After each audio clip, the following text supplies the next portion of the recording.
Cuando vengo a las universidades lo agradezco 2 veces porque además de la invitación me agrada mucho estar en las universidades. Ustedes de pronto saben que yo fui durante casi 30 años profesor de tiempo completo en la Universidad Nacional de Colombia, en la ciudad de Manizales. Entonces, cuando tengo la posibilidad de estar en contacto con la juventud, con los estudiantes, con los colegas del profesorado, eso lo agradezco 2 veces. Pensando yo aquí un poco como qué decir en un tiempo que va a ser relativamente breve, porque ya está tarde, porque todos estamos cansados, y calculando un poco lo que habían dicho mis compañeros, yo voy a hacer una intervención breve, repito, que la voy a centrar en el tema educativo, no digamos académico, estrictamente hablando. Creo que los otros compañeros ya han hecho una serie de alusiones claves, pero que pienso que es más interesante de pronto mencionar otras cosas que de pronto no se hayan oído con algún nivel de detalle. Lo que voy es hacer una relación entre libre comercio, neoliberalismo, educación pública y privatización. Ya voy a mostrar cómo esas 3 cosas son básicamente parte del mismo paquete y cómo eso es lo que tenemos que derrotar como una urgencia de la propia sobrevivencia de este país. Ese es un tema que daría para una charla bastante más larga que lo que voy a hacer. Repito, voy a hacer un esfuerzo por dejar planteado simplemente el tema. De pronto otro día me invitan, venimos y hablamos más en exceso sobre eso. Pero en todo modo les digo eso, que si alguien me hace el favor de poner a rodar una hoja, los que quieran poner su nombre y su correo electrónico, email, que llaman, yo por ahí me comprometo a enviarles información sobre este tema que voy a hablar de las otras cosas, y por ahí también nos pueden escribir. Entonces, repito, los que quieran, solo los que quieran poner su nombre, su correo, y al final yo me lo llevo por ahí y les pueda mandar unas cosas sobre esto. Entremos entonces en materia. Repito, lo que voy a relacionar es libre comercio, neoliberalismo, apertura, privatización, todo eso quiere decir más o menos lo mismo. En segundo término, educación pública y por qué la educación debe ser pública y gratuita y pagada por el Estado. Y 3, porque al relacionarse las 2 ideas primeras, terminamos en la política de privatización en la que está inmersa Colombia, privatización que asume muchas formas, pero que todos sabemos de qué estamos hablando. Primera idea, ¿qué es lo del libre comercio en el caso nuestro, de Colombia? Repito, voy a hacer una cosa muy esquemática, muy simplificada y con la idea de dirigir un tema específico que está tratando.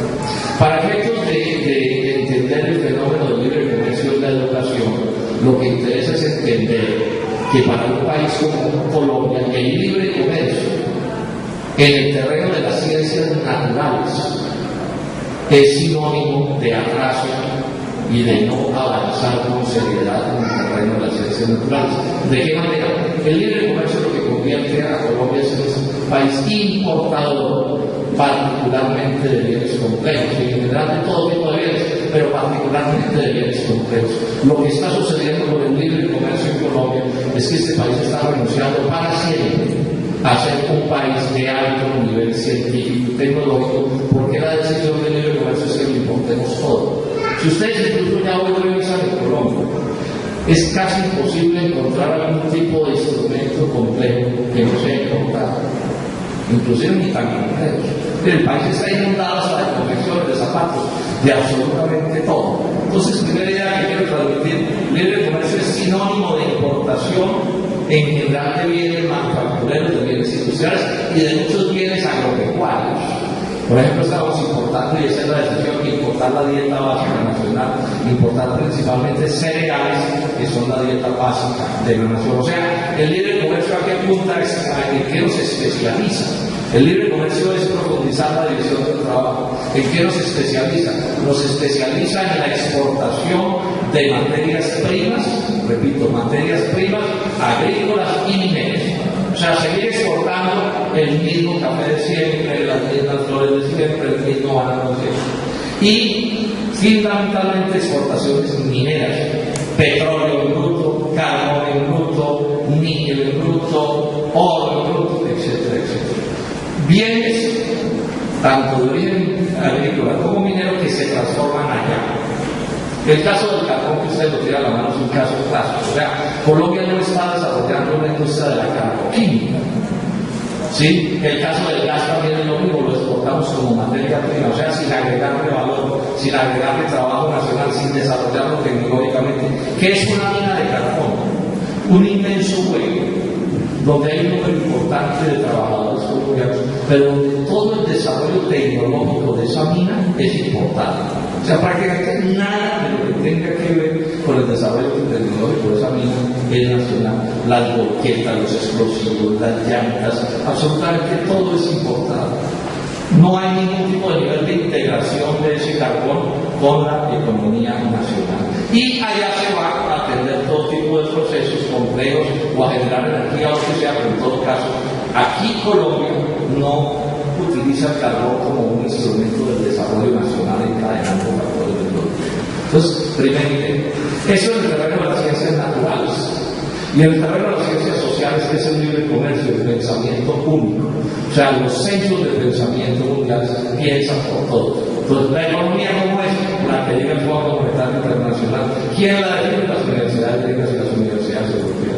La filosofía, la antropología, la sociología, etcétera, etcétera. Todo eso es un pensamiento único que viene más o menos como en cajas negras, ¿sí? Empaquetado, encabezado, y el que no piense aquí, de una vez es decretado como antediluviano, como estúpido, que no entiende nada, absolutamente nada. O sea que de conjunto, uno lo que puede decir es que el libre comercio, tanto en el terreno de las ciencias naturales como en el terreno de las ciencias sociales, lo que hace es someternos a la tasa, al subdesarrollo, al no desarrollo, al no avanzar en asuntos de complejidad, ni en un terreno ni en otro. Primera idea, me excusan por ultrasemático, pero esa es, digamos, el resumen de lo que se. De otro lado, ¿por qué la educación pública? ¿Por qué el mundo se inventó la educación pública? La educación no ha sido pública siempre. Por el contrario, la etapa más larga de la historia de la humanidad, la educación fue un asunto privado. O de las familias, que el padre le enseñaba al hijo, haga un huevo con un palito y eche una semilla y ahí le saca una mata, y ese era el sistema educativo. O de instituciones religiosas, los sacerdotes egipcios, la Iglesia Católica, en el caso pues, de Europa y del mundo más cercano a nosotros. En algún momento, la sociedad en el planeta entero decide convertir la educación en un problema público, en un problema del Estado. Y aparece la educación pública en el mundo entero. Esto es una cosa que coincide con los tiempos de la revolución industrial. ¿Por qué? Porque la humanidad descubre que el mundo no puede desarrollarse en la ignorancia, en el analfabetismo, en no saber las cosas. Y resulta que la educación, para que pueda cubrir a todo el mundo, incluidos los pobres, y para que pueda ser de alta calidad, porque si la educación no es de alta calidad, es una estafa que no contribuye positivamente para el desarrollo, descubren que darle educación a toda la sociedad y dársela de alto nivel es una cosa extremadamente costosa que no puede ser pagada por la órbita de lo privado, porque en general la mayoría de los habitantes del mundo son pobres o relativamente pobres.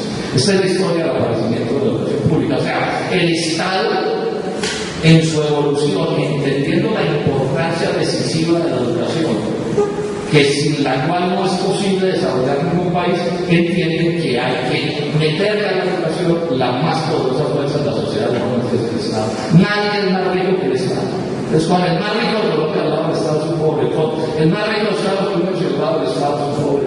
Entonces, ¿qué es lo que hace la sociedad? Y esto es una visión democrática y progresista de las cosas. Dice, cojamos el poder del Estado y pongámoslo al servicio de la educación.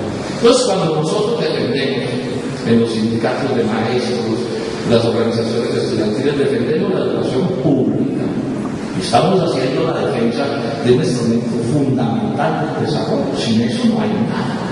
Es muy entendido ya, y esto no hay casi que explicarlo, que defendemos la educación pública como un instrumento, digamos, democrático de movilidad social. Es decir, ¿qué buscamos? Que los hijos de los pobres, a través de la educación, no sean tan pobres como los padres. Y para que los pobres puedan estudiar se necesita educación pública. Ese es un argumento poderosísimo, buenísimo. Ese solo argumento es suficiente para defender la educación pública. Que el hijo de la persona más pobre pueda ir a instituciones públicas y pueda algún día no ser tan pobre como su padre. Y eso está muy bien. Pero aquí yo lo que quiero enfatizar no es eso. Lo que quiero enfatizar es otro aspecto que puede ser más importante importante que la anterior, es que la educación pública garantiza que se pueda educar pública y gratuita. Si no es gratuita, pierde toda la gracia. Que se pueda educar toda la sociedad. Hasta el más pobre de los habitantes de un país, si hay educación pública y gratuita, de cubrimiento universal, se puede educar. Y eso, por supuesto, es una revolución productiva. O sea, la riqueza que eso permite crear no tiene nombre, porque en el analfabetismo no es posible progresar con nada. Pero la segunda cosa, que es muy importante, que es la que quiero enfatizar de esta charla, es que el que sea pública permite que sea una educación de alta calidad. O sea, cuando defendemos la educación pública no es por un prurito estatista. Es que ¿qué es lo que estamos defendiendo? El acceso universal y la alta calidad. Porque podría haber acceso universal, pero si la educación es de mala calidad no hacemos nada. Les cito cuál es el pleito que tenemos con la educación privada. El problema que tenemos con la educación privada es que niega el acceso universal, porque los pobres no la pueden pagar, y niegan, por lo menos en la casi totalidad de los casos, la alta calidad, porque la educación de alta calidad es un bien supremamente costoso. Es una de las complejidades del mundo moderno. O sea, educar a un hijo de un campesino hace 2000 años era el chiste que yo hacía ahorita del palito con el huequito y eche la semilla y ahí se acaba la educación, no valía nada. Un astrónomo egipcio, en cierto sentido, era una persona muy barata, la sociedad tiene que garantizarle la comida y la dormida. Una estrella en la que el tipo se acostaba, y él iba a mirar al cielo y en un papiro pintaba el movimiento de los astros. Hoy, un astrónomo que solo tenga los ojos para mirar al cielo no ve nada. O mejor, no ve nada que valga la pena, porque ya lo vieron los egipcios. Entonces, hoy la educación, para que tenga los alcances que tiene que tener, es una cosa de altísimo costo. Ustedes van a Estados Unidos, las mejores universidades, educar a un muchacho al año puede valer de 100, 200, 250 millones de pesos al año. Pero es que bueno, los profesores son premios Nobel, las bibliotecas, los computadores, o sea, toda una cosa absolutamente descomunal. ¿Cuál es el lío con la educación privada? Es que la educación privada, si es la de los ricos muy ricos, así sea privada, debe ser de altísima calidad. Pero si es de la de los pobres, inevitablemente va a ser de mala calidad. Lo ilustro de esta manera. O sea, la educación privada es una mercancía. ¿Y qué es lo que pasa con las mercancías? Que las mercancías pueden ser de muchas calidades. Suelo utilizar este ejemplo. Un almuerzo de 100 o 120 dólares es en Manhattan. La comida traída de los sitios mejores del mundo, todo refinadísimo, meseros vestidos de romanos, una cosa impresionante. Digamos que usted a $30, $40 puede comer un pago bien, ¿sí? O sea, 15,000 pesos puede ser un almuerzo ejecutivo de más o menos buena calidad, ¿cierto? A 7,000 ya es un ejecutivo más bien regular, ¿no? ¿Cierto? Más abajo es un corrientazo, algo sospechoso, ¿cierto? ¿Sí? Y uno sigue así, y al final puede almorzar debajo de los puestos del metro de Medellín, donde la comida se la sirven en una lata de tarro galletas, ¿cierto? Y es un arroz donde van turnándose el plato y la cuchara, y el que usa la cuchara la lava con la lengua. Todos son almuerzos, sin duda, pero hay un problema de calidades diferentes. Es el mismo caso de la salud. O sea, usted en el mundo de hoy puede pagarse salud en el mejor hospital del mundo, yo no sé a cuánto salud, $10,000 al día, o si morirse es casi imposible. Y si se viene la pobreza hacia abajo, termina que la salud es una foto de José Gregorio Hernández y echarle una oración, ¿cierto? Y le vale nada, ¿cierto?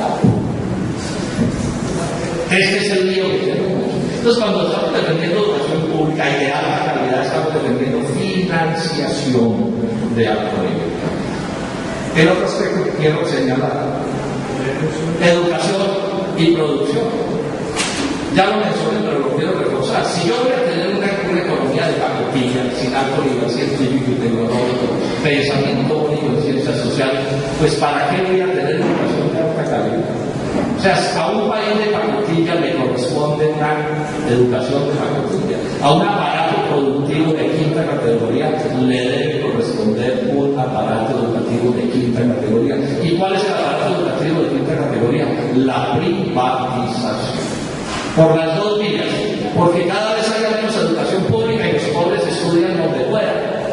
Entonces, en Colombia, hace 3 años, 4 años, me certificó la ministra de Educación, hay colegios en los barrios del sur de Bogotá, 30.000 pesos de mes. Mientras que los hijos de los ricos están estudiando en colegios de 1.000.000 pesos al mes. Las universidades privadas colombianas, los Andes están gastando 10, 12 millones de pesos el semestre. Aquí tenemos universidades privadas de 1 millón de pesos el semestre y de menos, o sea, 200.000 pesos mensuales. Tiene que ser malísimo, horrible. Ahora le dan cartón, sí. Les dan cartón, pero con esos cartones no les da trabajo a nadie en ningún sitio que valga la pena. Y por supuesto, seguramente menos desarrollan de país. ¿Por qué? Porque los niveles de formación no son los que se debieran tener. Estos no son cuentos, es como el almuerzo a los $100 y el almuerzo a los 10 pesos. Son calidades diferentes que repercuten de mil maneras. El del almuerzo a los 10 pesos seguramente vive menos que el del almuerzo a los $100, y lo mismo pasa con la calidad de la educación. Entonces, tenemos que defender primero el cubrimiento universal, o sea que hay instituciones educativas públicas para todo el mundo, pero súper bien financiadas por el Estado para que puedan ser de alta calidad, porque la educación de alta calidad baja. ¿Cuál es la dificultad que tenemos para que esto se entienda? Es que la sociedad funciona con 1000 ficciones, y estos son temas complejos, y los cartones, y eso es parte de la corrupción del Estado, todos son iguales. O sea, el cartón del colegio de la universidad mediocre, de 5ª categoría, es aparentemente igual que el de la universidad de alto nivel. Yo digo que aparentemente igual porque a la hora de ejercer la profesión siempre es igual. Es decir, a la hora de escoger quién es quién, la sociedad empieza a escoger por la vía de la competencia o la selección de clase o lo que sea, a los que están teniendo origen en los mejores sitios. Pero lo que quiero llamar la atención es esto: es que un país no se desarrolla porque tenga muchos ingenieros, se desarrolla si tiene muchos ingenieros de alto nivel, de alta calidad, que eso es lo que nos está negando esta sociedad. Entonces, miren ustedes la gravedad de lo que estamos. O sea, es una especie de conspiración global de las minorías que gobiernan en Colombia para estimular una economía de pacotilla de 5ª categoría y adecuar todo el país a eso de pacotilla. Pero para nosotros, para ellos no. Los hijos de los ricos de Colombia, de verdad ricos, ya ni siquiera se entregaron en los Andes con la mayoría, se están yendo directamente a estudiar a Estados Unidos. Para no mencionar que si lo hacen aquí en pregrado, la especialización sí la hacen los chicos. Entonces es una élite fuertemente ilustrada, con acceso a todos los instrumentos de conocimiento, con la posibilidad de contratar especialistas en todas partes, organizando toda la dominación. Y el resto del país como una especie de gleba, ¿sí?, subeducada, metida pues, en una cantidad de dificultades inmensas en ese sentido, pero que tienen que ver con sus conocimientos. Esa es la situación en la que estamos. Esto es lo que yo llamaría cómo es que es la relación entre libre comercio, ¿sí?, educación pública y educación privada. ¿Y cuál es la gran batalla que tenemos que dar? ¿Cuál es la gran batalla que tenemos que dar? Si esto no lo modificamos, pues el país no va a poder resolver ni uno solo de sus problemas. Estoy seguro además que con la lucha, por supuesto, con la lucha de todos, vamos a terminar modificando. Muchas gracias.